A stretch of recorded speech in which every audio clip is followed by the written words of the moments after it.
Hello, Froggy here, and today we'll be taking a look at the mysterious Iron Forest, a zone that was only identified via data mining. We don't believe there's any load to get into it, but Edragyz was able to find the objects that make it up inside of Artifact's Edge. Well, before we head there, we might as well pick up a bonus flag. Don't actually need too much ammo for this. I'll mostly be sparrow flying. So, Nessus is full of portals. Some that you can go through, and some that don't seem to be on. Iron Forest is one of the ones that isn't on. It seems to be linked to this via what Bachmanetti was able to see. Anyways, to get to the other side, we're going to need to do a Syncbox.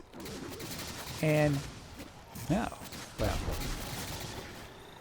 got the Nessus frogs over here, so quick hello, and so we would be able to just say Syncbox off of this cliff right here, but probably a bit more convenient to go away from prying eyes so there's no interference. You can get below the death barrier right back here. There's also a neat little... Alright, so maybe you need to go a little bit farther than that. So, as I was saying, we can get past the first death barrier back here, and there's also a handy little spot that you can set up a Syncbox. About midway past that platform is where the death barrier is, so at this height you have to stay on this side, but if you drop below you could actually go and fly around inside of the pit and confuse some blueberries. Bachmanetti here will be helping me with the Syncbox. I've got my frames capped at 30 and forward bound to scroll wheel. That's to help me move forward slowly here so that I can knock Bach off the cliff on my screen, but not on his. This way, when Bach fires an explosive shot gun by my sparrow, it'll knock it off for him, but not for me. After about 7 seconds of falling, Bach will look downwards, and then I will attempt to ride right when the sparrow gets updated. That was a little bit too soon. If it teleports without you, you either went too late or didn't have a direct line of sight. So you can see this time I got it. Now all we need to do is head over to the correct location. We're aiming for close to the land tank. I wouldn't read too much into that though, because it's probably been in the game since launch. I'm going to be looking for a structure kind of like this. From the outside it might look like a tall, featureless, rectangular sort of thing. I'll show you the flight up the far side so you can spot it if you happen to come in from that angle. It's sometimes hidden by this intangible terrain. Now let's go ahead and drop down and see what the inside looks like. But before we go too far, I should probably change my frame rate back up. Ah, that's much better. So, once again, we've got the bunch of concentric sort of rings, and you can see right out into the void. Quite unlike a normal preload, so I don't know how far along in development this area got. You can see once we drop off, it's just a whole lot of nothing. But let's see if we can get the rest of our fire team out here. If you head up towards Watcher's Grave, there's actually a very convenient place to set an IRB. I'm just going to drive over to where Bach is. And there is a handy red rock on this sort of hill. Anywhere on this hill works, but the red rock is a very good landmark to use.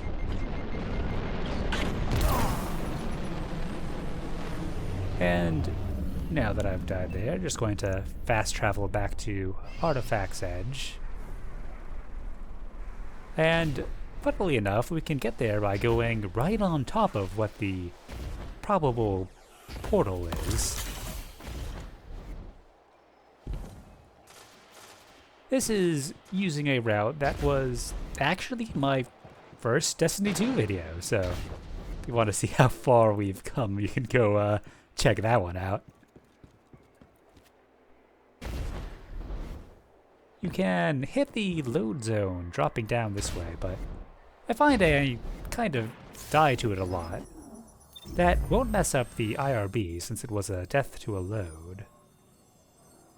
But it does mean that we are going to go ahead and use the secondary out of map here and head to the back of the lost sector.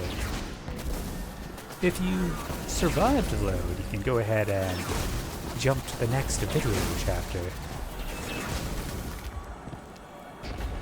The hole to get out of this area is a little annoying to spot.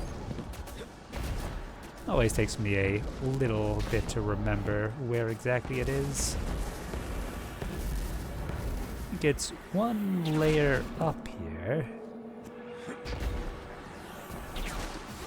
No. Is it right here? No, I think it's a little bit more to the right. Probably right. Yeah, here we go. Just gonna fly over to where I would have been if I had managed to not die to the load. The standard 30 frames per second and whatnot will probably help you survive that one. And right here on this platform. Now we just need to climb up and go back to the beginning of the lost sector. I've found it best to jump into the doorway and hit the load in the air. It may take a few tries, but luckily it's pretty easy to retry this one. Right in that doorway is the load. And there we go. Bachmanetti is out there and getting my res, so let's see about getting into the structure from here. You actually don't need to sparrow fly from the IRB point. Of course, since we don't have an auto-res that's viable on Nessus, you'll need to have the first person do the sparrow flight, but no one else needs to be able to. One thing you'll want to note is that there is a box around this, so you're going to need to fly around it to actually get to the door. It's not too far, and about 2 swings will get you there. And that should let you get your whole fire team out to Iron Forest. Or at least the most notable structure in that zone. We can only speculate on what it may have been. Spectre thinks that perhaps before they decided on Mercury, the Infinite Forest may have been found on Nessus. Who knows? Anyways, it's something to think about as you explore the many mysteries of Destiny 2.